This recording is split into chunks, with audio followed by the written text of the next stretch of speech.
Barrister Arman আমার ভাই, আমার স্বজন, আমার সহকর্মী। আইনমন্ত্রী আশ্বস্ত করেছেন যে গুম নিরোধের জন্য কঠিন একটি আইন পরবর্তীকালে আনা হবে।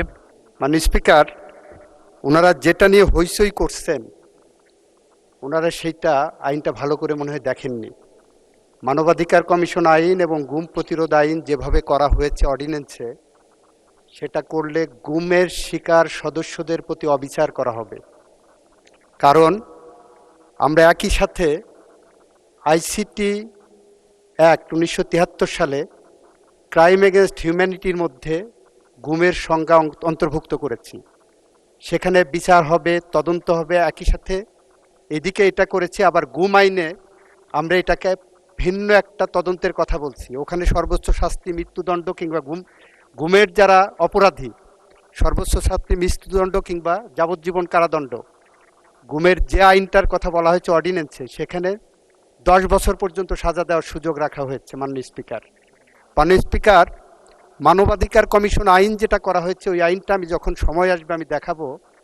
এই আইনটা যদি রাখা হয় এইভাবে, তাহলে বাংলাদেশের মানবাধিকার লঙ্ঘনের শিকার মানুষজন অতিরিক্ত হয়রানি এবং মানবাধিকার লঙ্ঘনের শিকার হবেন। এই আইনের তদন্তের নামে যে টাইম ফ্রেমটা দেওয়া হয়েছে, যে কারণে আমরা বলেছি জেবিএস হোল্ডিংস লিমিটেড।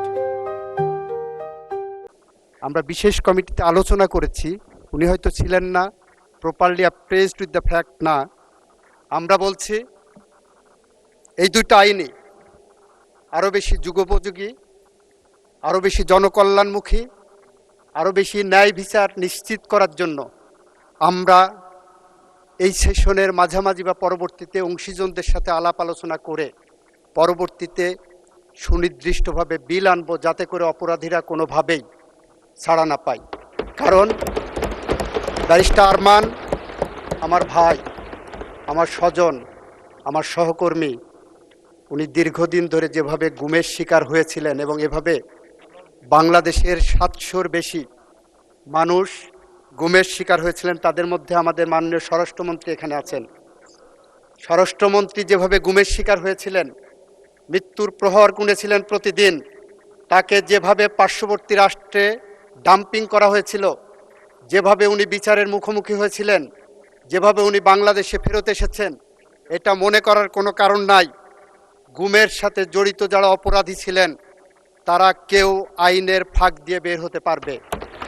সে কারণেই আমরা বলেছি, গুমের আইনে যে সাজা প্রেসক্রাইব করছেন, গুমের আইনে যে তদন্তের পদ্ধতির কথা বলেছেন, আর আইসিটি অ্যাক্টে যে গুমের ক্রাইম এগেনস্ট হিউম্যানিটির কথা বলেছেন, দুইটার মধ্যে যাতে সাংঘর্ষিক কোনো অবস্থা বিরাজমান না থাকে, সে কারণে এই আইনগুলো আমাদের যাচাই বাছাই করা দরকার।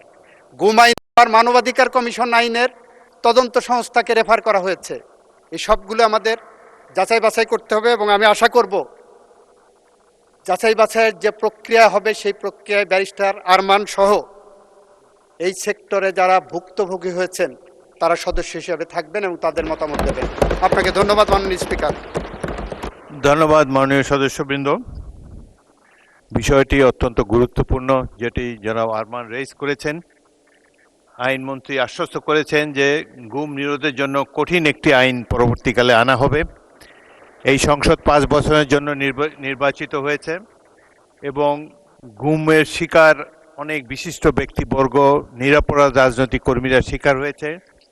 আমরা আশা করব সরকার এবং সরকার দলীয় সদস্যবৃন্দ, বিরোধী দলীয় সদস্যবৃন্দ মিলে এমন একটি কঠিন আইন করবেন, যাতে করে ভবিষ্যতে কোনো নাগরিককে গুমের শিকার হতে না হয়।